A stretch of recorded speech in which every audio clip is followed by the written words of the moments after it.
மக்களே, இதுவரைக்கும் யாருமே ட்ரை பண்ணாத ஒரு புது விதமான சிக்கன் ட்ரை போகிறேன். நல்லா இருக்குதான்னு பார்த்து சொல்லுங்கள். நானே புதுசாக ஒரு நாள் ட்ரை பண்ணி பார்த்து நல்லா இருந்துச்சு. இதுக்கு முன்னாடி இருக்குதா இல்லையான்னு தெரியல. நான் புதுசாக ட்ரை பண்ண நல்லா இருந்தது. நீங்களும் பாருங்கள் எப்படி செய்யறேன்ட்டு. இப்போ பாருங்கள் எப்படி செய்ய பார்த்துங்க.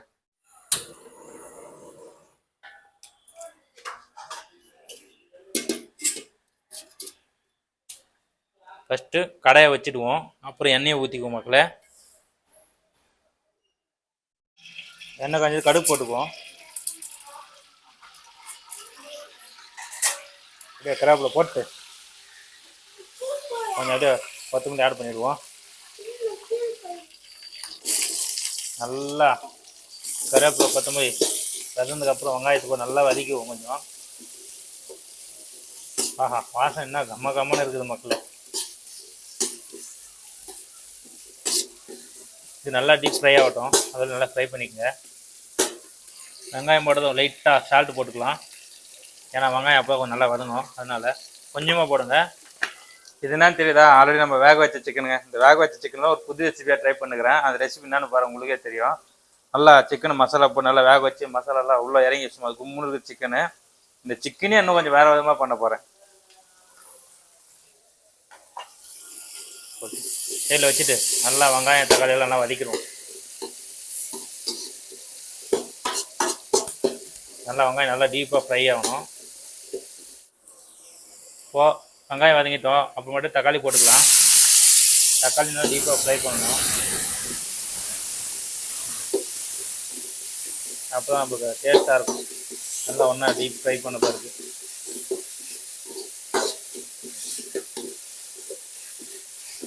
அப்படியே அது கூட உடச்சி வச்ச முட்டையை ஊற்றிக்கலாம். முட்டையை ஊற்றி ஃப்ரை பண்ணிட்டு அது கூட சிக்கன் போட்டு பண்ணும்போது வேற லெவல் தரமாக இருக்கும். பாருங்கள், நல்லா கிண்டி விட்டுங்க முட்டையை.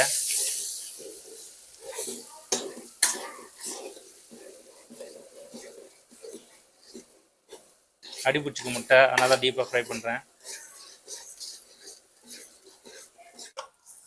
இது கூட அப்படியே நம்ம குழம்புலேருந்து பிரித்து எடுத்த சிக்கனை ஆட் பண்ணிக்குவோம். ஆட் பண்ணிவிட்டு மிக்ஸ் பண்ணிட்டு சாப்பிடும்போது வேறு லெவலில் இருக்கும் மக்களே.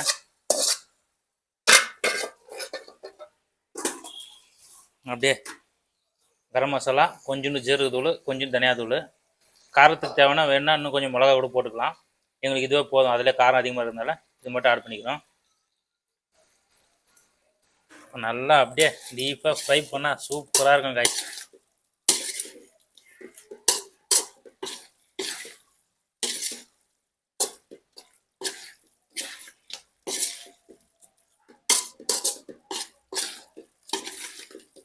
இந்த மாதிரி நீங்கள் யாரும் பார்த்துருக்கீங்களான்னு எனக்கு தெரியாது எனக்கு.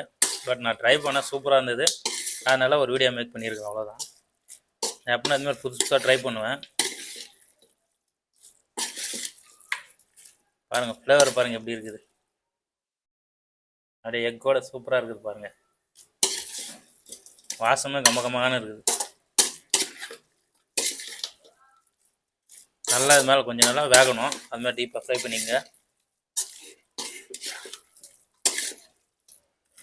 உடனே எடுத்துடாதீங்க. கொஞ்ச அப்படியே டீப்பாக ஃப்ரை ஆகட்டும்.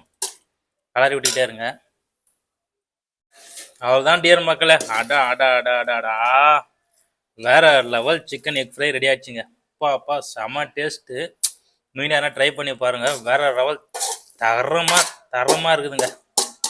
என் ஸ்டைலில் சொல்லணும்னா வேற லெவல்.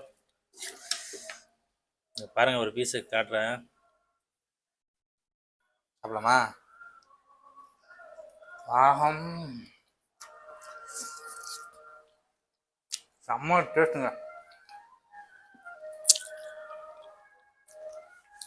அந்த சிக்கன் ஃப்ளேவரு, எக்கு ஃப்ளேவரு, எவ்வளோ கரம் மசாலா, அந்த கொத்தமல்லி, எண்ணெய், அப்பா செம்ம டேஸ்ட்டு.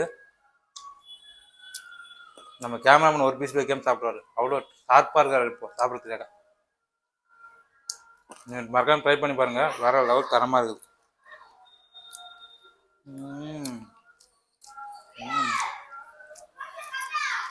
சூப்பர், வேற லெவல் தரமான சிக்கன் ஃப்ரைங்க. அடா அடா அடா அடா. இந்த மாதிரி நீங்கள் சாப்பிட்டீங்கன்னா எனக்கு தெரியாது. பட் சூப்பருங்க. நீங்கள் ஒரு ட்ரை பண்ணி பாருங்கள். தரமாக இருக்கும்.